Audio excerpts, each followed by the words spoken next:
The next most important thing to do is to warn approaching traffic that your vehicle is disabled and a potential hazard. In daylight, this is easier. Over the brow of a hill, around a bend, at dawn, dusk, or at night, it's not so easy.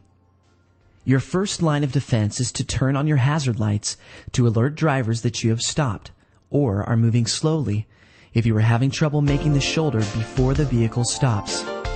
Place flares or other warning devices such as red triangles that you may have between 200 and 300 feet to the rear of your vehicle. However, even these do not give drivers much warning when they are traveling at 65 miles per hour.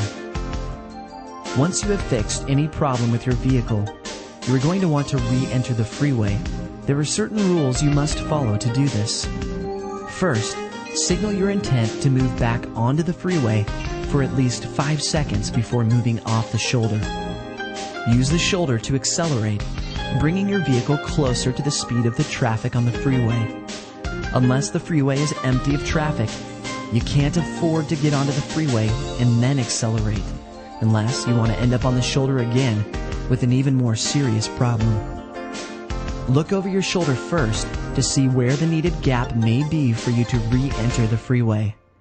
You want that 4-second gap that will allow enough of a cushion in front of and behind your vehicle to present no danger to your vehicle or other vehicles. Complete the acceleration process so your speed matches that of the vehicles in the lane you intend to join. Only then, enter into the gap you selected or another one when it is safe to do so. Check for the following hazards in the slow lane or on the shoulder while accelerating up to speed and moving into the slow lane. Motorcyclists,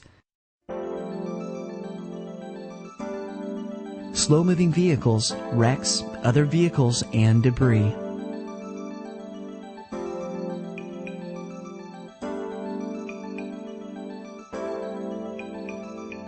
Velocitation is an unusual word that refers to speeding without realizing it. It is easy to do in some of today's smooth-riding, quiet, and powerful vehicles. As you mirror the pace of vehicles in the fast lane, you may not notice your speed creeping up. Check your speedometer regularly or use the cruise control if you prefer not to receive speeding tickets. Always allow time to readjust to slower speeds. To slow down, don't just slam on your brakes. Put your foot on the brake and press on it gently so that you can reduce speed. Driving straight ahead at a steady pace without stopping can be dull and boring. Highway hypnosis, a condition of drowsiness, can easily set in. Do your best to remain alert at all times while driving. You can avoid drowsiness by getting enough sleep before driving long distances on the freeway, opening the window to allow fresh and sometimes cool air into the vehicle, taking frequent breaks and walking around, looking briefly in the rear view or side mirror at the receding pavement lines. In 1994, 60 people died and over 2,500 were injured in crashes where the driver fell asleep. The NHTSA estimates that as many as 200,000 auto collisions around the country each year may have been caused by driver fatigue.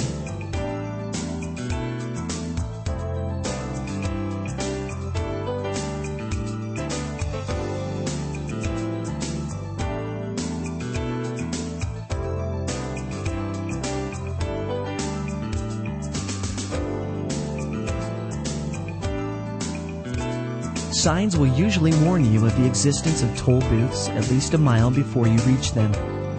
At 65 miles per hour, a mile is less than 1 minute's drive away. Start thinking about coming to a complete stop soon.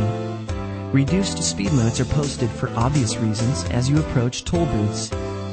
After traveling at 65 miles per hour for a while, you may think you are approaching the booths slowly while still traveling 40 miles per hour. So keep an eye on the speedometer to ensure you really are slowing down. White pavement markings may indicate certain toll booth lanes are reserved for trucks or for carpool vehicles. Only trucks and carpool vehicles may use these lanes at the posted times.